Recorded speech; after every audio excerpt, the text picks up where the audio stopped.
오늘 하세나 본문은 요한일서 4장 17절에서 21절까지의 말씀입니다.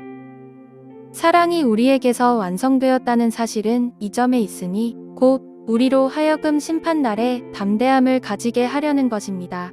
우리가 이렇게 담대해지는 것은 그리스도께서 사신 대로 또한 우리도 이 세상에서 그렇게 살기 때문입니다. 사랑에는 두려움이 없습니다. 완전한 사랑은 두려움을 내쫓습니다. 두려움은 징벌과 관련이 있습니다. 두려워하는 사람은 아직 사랑을 완성하지 못한 사람입니다. 우리가 사랑하는 것은 하나님이 우리를 먼저 사랑하셨기 때문입니다. 누가 하나님을 사랑한다고 하면서 자기 형제 자매를 미워하면 그는 거짓말쟁이입니다. 보이는 자기 형제 자매를 사랑하지 않는 사람이 보이지 않는 하나님을 사랑할 수 없습니다.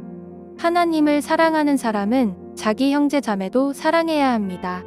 우리는 이 계명을 주님에게서 받았습니다.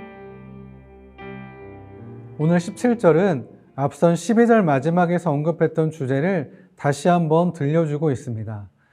그러나 12절에서 요한은 그리스도인들이 서로 나누는 사랑 속에서 보이는 하나님의 사랑을 강조하였다면 17절에서는 그 시선이 더 먼 곳, 즉 이 사역의 완성된 목적을 바라보고 있습니다.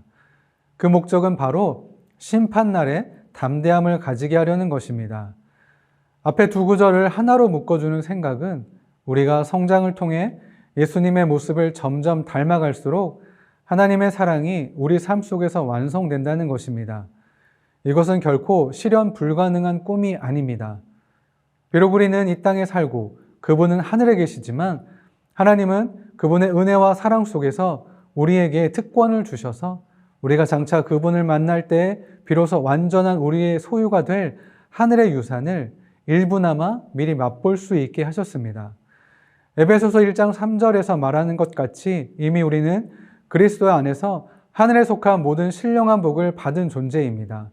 또한 로마서 8장 16절과 17절에서 바로 그때에 그 성령이 우리의 영과 함께 우리가 하나님의 자녀임을 증언하십니다. 자녀이면 상속자이기도 합니다. 우리가 그리스도와 함께 영광을 받으려고 그와 함께 고난을 받으면 우리는 하나님이 정하신 상속자요 그리스도와 더불어 공동 상속자입니다 라고 기록하고 있는 것처럼 우리는 하나님의 자녀이며 상속자입니다.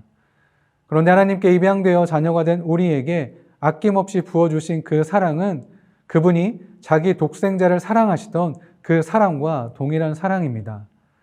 그러므로 이 모든 것이 은혜로 말미암아 지금 우리의 것이 되었다면 더 이상 우리는 심판날에 두려워할 필요가 없는 것입니다. 그리고 18절에서 말하는 것처럼 두려움과 사랑은 공존할 수 없습니다. 만약 장차 하나님이 우리를 벌하시지 않을까 두려워한다면 우리는 그분의 영원한 사랑의 충만함을 결코 다 이해할 수 없을 것입니다. 종종 우리는 어린 시절 경험한 부모님에 대한 이미지로 하나님에 대해서 생각할 때가 많습니다. 그런데 여기서 문제가 발생합니다.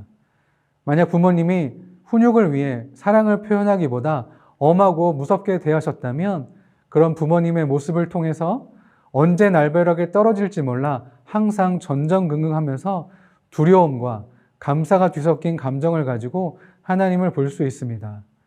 그런 사람들은 하나님이 커다란 매를 들고 자신들이 실수할 때마다 때리려고 기다리시는 그런 모습으로 상상합니다. 이런 사람들은 자신들의 과거의 죄에 대한 심판이나 좀 더 거룩한 삶을 살지 못한 것에 대한 벌로 재앙이 임하지 않을까 하는 두려움 속에서 매사에 위축될 수밖에 없습니다. 그렇게 되면 하나님의 사랑을 신뢰하지 못하고 하나님이 우리를 구원하신 그 사랑을 믿지 못하며 하나님을 징벌의 하나님, 심판의 하나님으로만 인식할 수밖에 없습니다. 그러나 사랑이신 하나님은 자녀들을 주눅들게 하시는 분이 아니십니다. 예수님께서 우리의 죄사함을 위하여 보혈을 흘려주셨기 때문에 우리는 하나님을 아버지라 부를 수 있고 나아가 그분의 사랑하는 아들 덕분에 우리가 온전히 용납되었다는 사실을 알 수 있습니다. 그래서 우리는 형벌에 대한 두려움이 아닌 하나님의 아들이신 예수님 안에서 담대함을 가질 수 있는 것입니다. 우리를 구원하신 하나님의 사랑은 부족하거나 불완전하지 않습니다. 그래서 우리는 하나님의 심판날에 담대히 설 수 있습니다. 그리고 우리는 마지막 날까지 이 소망을 붙들고 하나님께 나아갈 수 있는 것입니다. 그리고 이어지는 19절은 다음에 나오는 두 구절과 연관이 있습니다. 하나님께서 사랑받을 자격이 없는 죄인을 위해서 예수님을 보내주셨고 우리를 위해 대신 죽게 하심으로 우리를 향한 자신의 사랑을 먼저 확증하셨습니다. 그렇게 자격 없는 우리를 사랑해 주셨기 때문에 우리 역시 주변 형제 자매를 사랑해야 합니다. 왜냐하면 형제 자매를 사랑하는 것은 우리를 먼저 사랑하신 하나님의 사랑에 대한 응답이라고 할 수 있기 때문입니다. 우리는 말로는 하나님을 사랑합니다 라고 고백을 참 많이 합니다. 그러나 입으로는 그렇게 말하면서 정작 우리의 형제 자매를 사랑하지 않는다면 그것은 거짓말하는 것입니다. 보이지 않는 주님에 대한 사랑은 단지 말로 표현되는 것이 아니라 우리가 지금 보고 있는 주님의 사람들을 향한 사랑의 행위를 통해서 가장 잘 표현될 수 있기 때문입니다.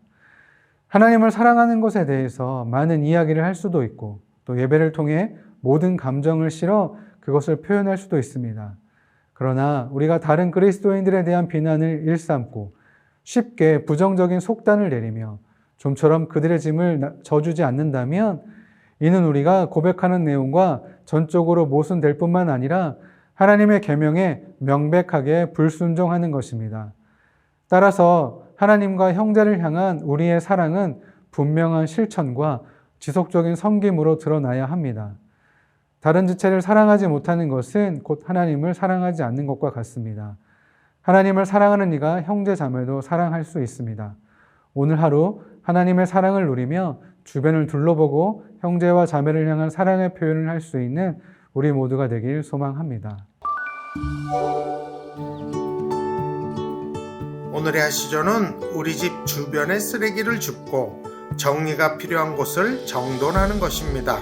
작은 실천을 통해 이웃과 더불어 기쁨을 누리는 오늘이 되길 바랍니다. 오늘의 하시조 함께 하시죠.